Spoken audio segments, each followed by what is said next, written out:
السلام عليكم متتبعين قناتنا. أوضاع مجموعة من البرلمانيين يتقدمون نائب عن حركات مجتمع السلم يوسف عجيز مقترح قانون جديد يتعلق بالتقاعد،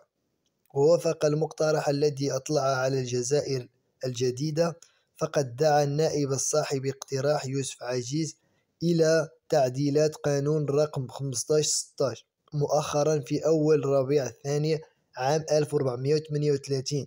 موافق ل 31 ديسمبر عام 2016، ويعد ويتم قانون رقم 1283 مؤخرا في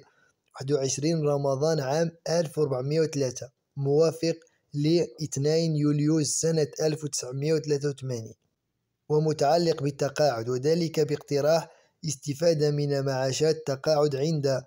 استيفاء أحد شروط الاثنين، وهما بلوغ سن 60 على الأقل، غير أنه يمكن إحالة المرأة على التقاعد بطلب منها انطلاقا من السن 55 سنة كاملة وقضت مدة 32 سنة على الأقل في العمل.